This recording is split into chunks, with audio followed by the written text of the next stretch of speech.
Hey everyone, welcome back to part 2 of our video series, The Beginner's Guide to Investing in US Stocks in collaboration with Vested Finance. In part 1, we spoke about the why. Why should you even consider diversifying and investing in the US stock market? In part 2, we are going to move ahead and we are going to discuss about the other topics, the legality, the taxation, and the differences in investing in the Indian stock market and the US stock market. One very important question that comes up is, can Indians even invest in the US stock market? In one word, the answer is yes. Till 2004, any money that you transferred abroad needed an RBI approval. It was in 2004 that the Reserve Bank of India launched the LRS scheme, the Liberalized Remittance Scheme. With this, any Indian, including minors, could transfer up to a maximum of 250,000 US dollars outside without any prior approval. With this, technically and legally it became possible for Indians to invest in the US stock market, and there is no restriction on the number of transactions that one can do.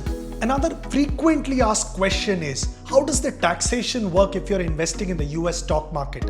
There are two things that you need to pay attention to. One, you're not bound to pay any tax in the US market. And second, the tax that you pay in the Indian market is dependent on two types of gains. Taxes on investment gains, or what we also call as capital gains. This you're supposed to pay in India, and it depends on the duration for which you are holding the investment. If it's a stock, then greater than 24 months is considered long term. If it's an ETF, then greater than 36 months is considered long term. If you are holding your investment for a long term, then the taxation is a flat 20% along with the indexation benefits. If it's a short-term investment, then you pay the tax as per your own income tax slab. Point number 2 is the taxes on dividends. Dividends in the US have a flat tax rate of 25% and it is deducted right there. That means that your broker deducts the 25% tax and transfers the 75% to your brokerage account. But the good thing is that the India and the US have a double taxation avoidance agreement. What does that mean? That the 25% tax that you have paid there, you have the right to take credit for it while you're filing your returns here in India. And yes, I agree. The taxation filing can be one of the biggest hurdles that one faces when you're investing internationally. And that's where I think Vested comes in. They have this automated module which gives you all the relevant information and all the data in Indian rupees and as per the Indian fiscal, so that you don't have any hassle while filing your taxes. Also, it gives you all the details and makes it much easier to take credit for the 25% dividend tax that you would have paid in the US as well. Next, we will cover 3 major differences that are there while you're investing in the Indian stock market and the US stock market. There are majorly 3 differences. 1, the custodian model versus the depository model. Second, the whole fractional investing thing. Third, the IPO investing for retail investors. In India, what we have is the depository model.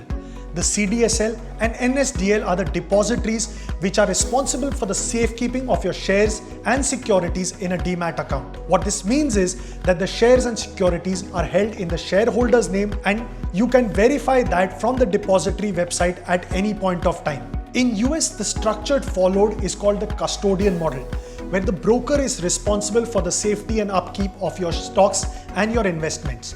The broker appoints a custodian, which is like a locker for your investments, and these investments are held in the broker's name and not directly in your name, unlike the depository model in India. The broker here is your point of contact at any point of time to verify your listings there. The custodians can be brands like JP Morgan or Citibank, which hold trillions of dollars in investment. The SEC strictly monitors all securities and holdings to ensure that the interest of the investor is protected, and every account is insured up to 500,000 US dollars by the Security Investor Protection Corporation. The second major difference in the US stock market and the Indian stock market is the ability to buy slices of shares or fractional shares. So if you're investing in the Indian market, you have to buy 1 share or 2 shares.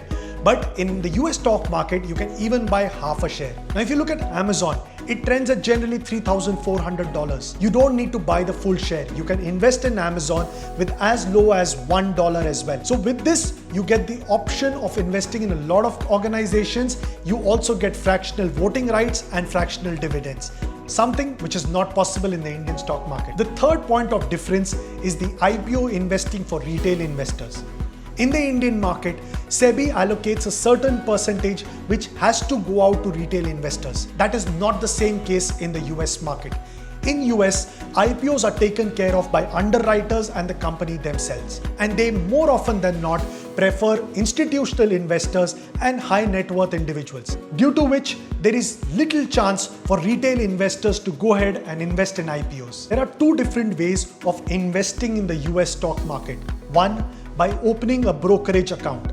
The brokerage approach is a more cost-effective approach, but what it requires is that you need to transfer or wire funds into the US account. Being an Indian resident, this limits you to $250,000 as per the LRS scheme that we discussed. The second method is buying US-focused mutual funds. Now, since these are bought in rupees and India, there is no limit to the amount that you can buy, but this is a more costlier approach. Whenever you wanted to start investing in the US brokerage account, you needed to first transfer funds or wire funds to the US. This experience was always broken and took up a lot of time. That's where Vested came in as a savior. It not only made it faster, but also cost effective and easy. Now with Vested, you can open your brokerage account and transfer funds and start trading within a few hours. With Vested Direct, all you have is a 1.2% fixed currency conversion fee, which is the lowest in the market.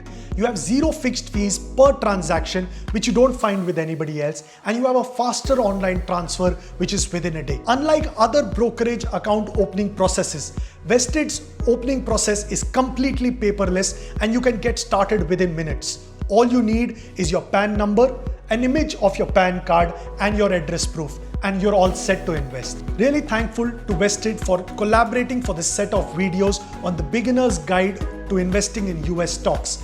Over the two videos, we got to know everything from why you should invest in US stocks, the legality of it, the taxation of it, and the major differences in investing in the Indian stock market and the US stock market. With all the awesome features that we spoke about, Vested is the perfect partner that you can get to kickstart this journey of investing in the US market. I'm adding the link of the Vested app in the comments and the description. Go ahead, check it out, and I'm sure you will love it. Thank you so much for joining in.